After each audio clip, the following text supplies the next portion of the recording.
We're taking a little bit of a deviation from our regular weekly Cruise News Roundup, as I have to post this early because I'm going to be on my way back from our Carnival Vista cruise and unable to post like normal.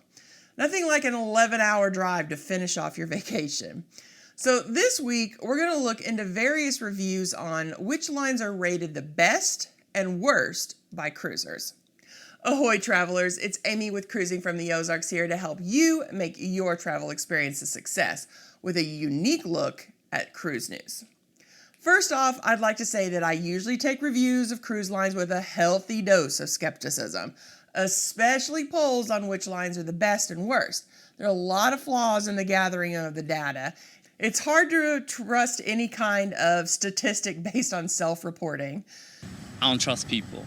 I got trust issues. First off, these polls are almost always based on a small number of respondents. Reviews are based on those who are willing to comment. And we all know that people are most likely to review something when they've either had a negative experience or a really good one. Like the people in between, it's like, that's okay. They don't tend to make comments or actually go online and post reviews. The extremes really bring out people's opinions. However, the major flaw is that the only way to actually rate lines honestly is if a person has been on every line that's been rated. And I've only been on Carnival and Norwegian and just one Norwegian ship, so it would be unfair of me to vote for the best line or rate lines in any way. Having said that, let's look at how a couple of cruise reviews have ranked popular lines. Now, for better or worse, Cruise Critic is probably one of the most well-known when it comes to reviews of the cruise industry. Their Cruise Critic 2023 Cruiser's Choice Awards are based on reviews from hundreds of thousands of members and reviews on their website.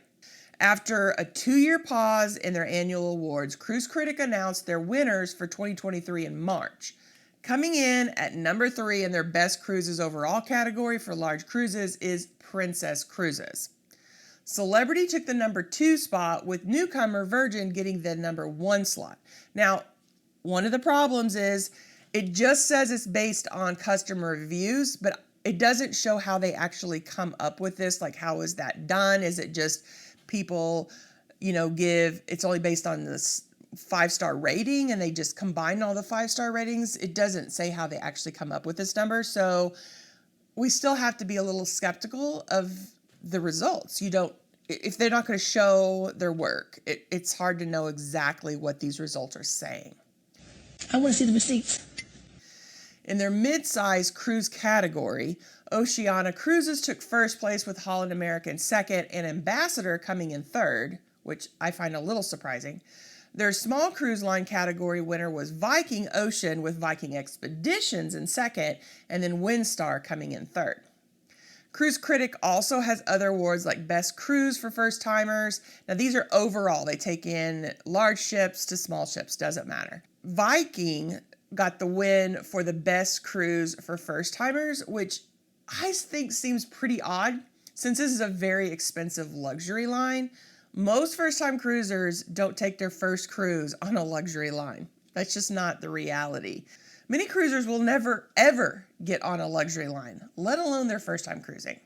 Best Cruises for cabins saw Virgin taking the top spot, and Virgin also took first place for Best Cruises for dining and Best Cruises for value. Now, I can kind of see those because Virgin doesn't have any kind of specialty dining. It's all specialty dining. It would be what you would normally, their restaurants would be what you would normally consider specialty dining, but it's all included.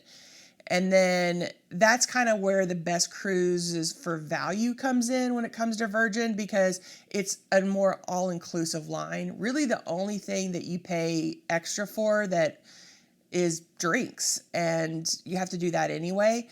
It's just they don't have drink packages. You have to actually buy each drink individually. The only thing they have is like this deal where you can, I think it's like $300 you can get, and then you get like $350 worth of drinks. I think that's about it. Have you ever been on Virgin Voyages? I like that they are adult only and more all-inclusive than most lines, but I'm not sure that they're for us.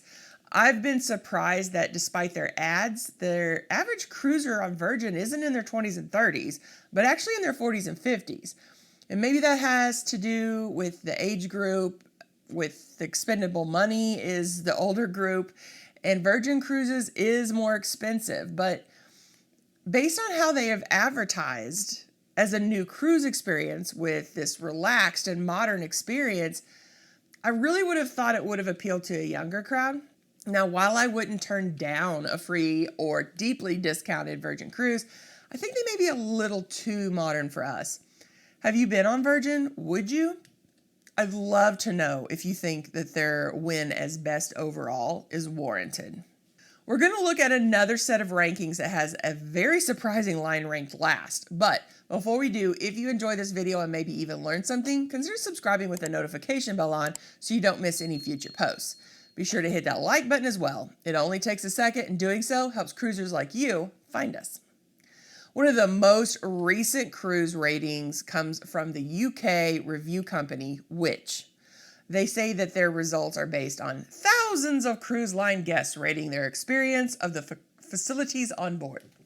In reality, it was 1,727 cruisers that responded to questions, so I don't think that counts as thousands. It's a very loose interpretation of the word anyway. And each only rated the lines that they'd been on, and that meant that several lines had as few as 30 to 50 reviewers, with Virgin having the least at only 30 reviews. And then the UK-based P&O having over 300, that was the most, which it really isn't surprising since it's a UK review company, but most lines had significantly less than 200 reviewers. So this is a pretty small sample size. At first glance, the results were pretty surprising, with Princess Cruises earning the bottom slot out of 23 lines, which completely contradicts Cruise Critic's findings because they had Princess in the third slot. Each line was given a customer score shown as a percentage. The top slot went to Noble Caledonia Ocean Cruises with a 90%. This is a line I've barely even heard of and know zero things about. Second place went to Viking at 87%, and then Saga took third with 85%. And remember, Saga, you can't even get on that unless you're over 50. The bottom three were Costa at 69%, MSC at 68%, and then Princess at 67%. Now, while it might not be super surprising to see Costa and MSC at the bottom, as these are lines that are usually seen as budget lines, but what about Princess?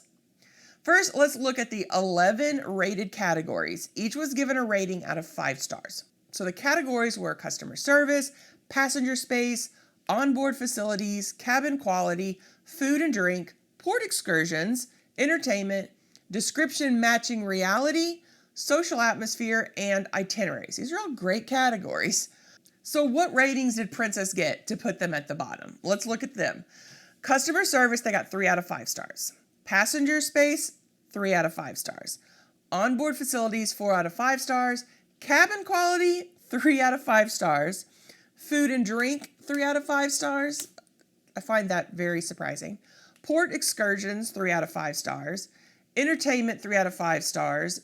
And then description matching reality was 4 out of 5 stars. And I'll get back to this category in a minute. Social atmosphere, 4 out of 5 stars. And itinerary, 3 out of 5 stars. So a lot of 3 out of 5 stars going on in there. And that's why they had such a low number. My favorite one of those is the description matching reality category, because I think that despite that one getting 4 out of 5 stars, this is exactly why Princess made the bottom of the list. Does anyone really think that Carnival is that much better than Princess to get a 79% while Princess only gets 67%? Now, don't get me wrong. I love Carnival. I cannot wait to go on our next Carnival cruise, but I highly doubt anyone who has sailed on both lines would rate Carnival higher in things like food, passenger space, or entertainment, all of which received higher ratings than Princess did. So Princess got 3 out of 5 on those, and Carnival got 4 out of 5 on all of those. In my opinion, these ratings are due to expectation. If you pay for a higher quality experience, your expectations are obviously going to be higher. And I think that's why Princess cruisers were harsher on Princess than Carnival cruisers were on Carnival. Carnival cruisers were getting what they expected or better. How many times have you seen a popular cruise tuber put out a video on their shocking experience on Carnival, only to have the video be about how they were shocked that they enjoyed Carnival as much as they did? I have seen multiple videos like that. Meanwhile, those cruising on Princess go into it with these higher expectations, maybe higher than they should have for what is essentially a mid-tier line. I often hear other cruise tubers refer to Princess and Celebrity as luxury lines, but they aren't.